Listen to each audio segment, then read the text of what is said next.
ഫോട്ടോഷോപ്പിലെ colour applying ടൂളുകളായിട്ടുള്ള paint bucket, brush tool, gradient tool, അതുപോലെയുള്ള opacity ആവശ്യപ്പെടുന്ന ഒപ്പാസിറ്റി സ്വീകാര്യമായിട്ടുള്ള ടൂളുകൾ വരുമ്പോൾ അവയുടെ ഒപ്പാസിറ്റി മാറ്റുന്നതിന് നിങ്ങളുടെ കീബോർഡിലെ ന്യൂമറിക് പാഡിൽ കീസ് അടിച്ചാൽ മതി. അതായത് 1 പ്രസ് ചെയ്തുകൊണ്ട് 10% ആക്കാനായിട്ട് സാധിക്കും.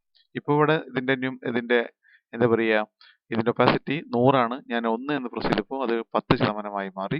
2 പ്രസ് ചെയ്തപ്പോൾ 20% 9 പ്രസ് ചെയ്തപ്പോൾ 90% മാറി. 0 പ്രസ് ചെയ്തുകൊണ്ട് നമുക്ക് 100% തിരിച്ചു വരാം. ഇനി ഇതിനിടയ്ക്കുള്ള ഒരു സംഖ്യയാണ് ഒപ്പാസിറ്റി വേണ്ടതെങ്കിൽ ആ സംഖ്യ പെട്ടെന്ന് പ്രസ് ചെയ്യുക. ഉദാഹരണമായിട്ട് 53 ആണ് വേണ്ടെങ്കിൽ 53 എന്ന് പെട്ടെന്ന് പ്രസ് ചെയ്തുകൊണ്ട് നമുക്ക് ആ ശതമാനത്തിലേക്ക് തിരിച്ചെത്താവുന്നതാണ്. എൻ്റർ കീ പ്രസ് ചെയ്തുകൊണ്ടും നമുക്ക് ഇവിടെ ഉടനെ എത്താവുന്ന. എൻ്റർ കീ പ്രസ് ചെയ്ത് കഴിഞ്ഞാൽ ഒപ്പാസിറ്റി എന്ന എന്താ പറയുക ഫംഗ്ഷനിലാണ് അല്ലെങ്കിൽ അതിന്റെ കൺട്രോളിലാണ് ഇത് ഫോക്കസ് ചെയ്യുന്നത്. ഈ അവസരത്തിൽ നമുക്ക് നേരിട്ടിട്ട് അതിന്റെ വാല്യൂ എൻ്റർ ചെയ്യാവുന്നതാണ്. ഇവിടെ നിന്നും ടാബ് പ്രസ് ചെയ്തുകൊണ്ട് നമുക്ക് ഫ്ലോ എന്ന ഭാഗത്തേക്ക് എത്താവുന്നതും കീബോർഡിൽ അപ്പ് ഏരോ ഡൗൺ ഏരോ ഉപയോഗിച്ചുകൊണ്ട് നമുക്ക് ഇതിന്റെ എന്താ പറയുക ഇതിന്റെ വാല്യൂ വ്യത്യാസപ്പെടുത്താവുന്നതുമാണ്.